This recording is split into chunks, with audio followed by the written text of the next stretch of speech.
السلام علیکم ورحمۃ اللہ وبرکاتہ۔ سوال یہ ہے کہ کیا اسلام میں باپ کی وراثت میں بیٹیوں کا حصہ ہے یا نہیں ہے؟ آج انشاءاللہ اسی مسئلے پر آپ کے سامنے ہم گفتگو کریں گے، دھیان سے سن کر اسے سمجھ لیجیے۔ یاد رکھیے کہ قرآن مقدس کی آیتوں میں اور حضور صلی اللہ علیہ وسلم کی حدیث مبارکہ میں صاف لفظوں میں اسے بیان کیا گیا ہے کہ اسلام میں باپ کی وراثت میں ان کی بیٹیوں کا بھی حصہ ہوتا ہے۔ یہ اور بات ہے کہ بیٹے کو دو حصے ملیں گے اور بیٹیوں کو ایک حصہ ملے گا۔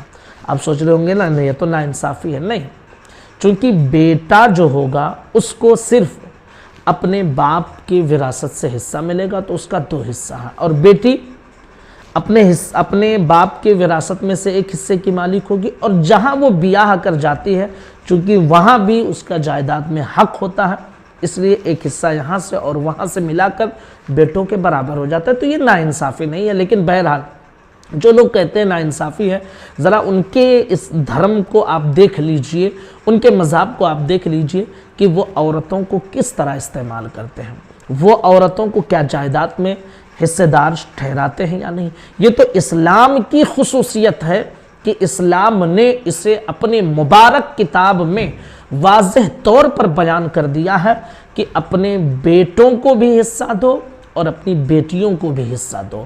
یہ اور بات ہے، ہمارے لیے یہ المیہ کی بات ہے کہ بہت ساری جگہوں پر بیٹیوں کے حصے کو ختم کر دیا جاتا ہے۔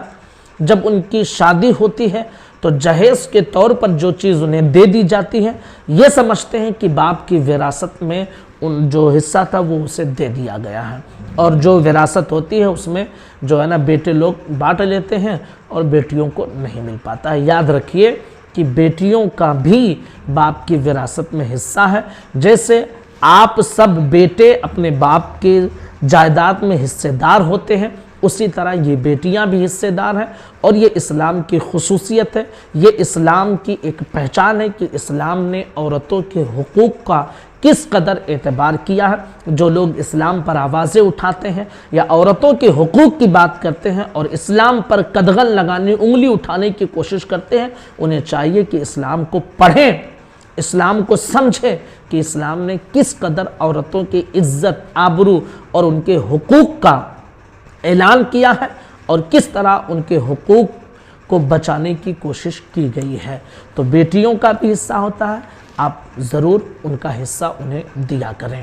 السلام علیکم ورحمۃ اللہ وبرکاتہ۔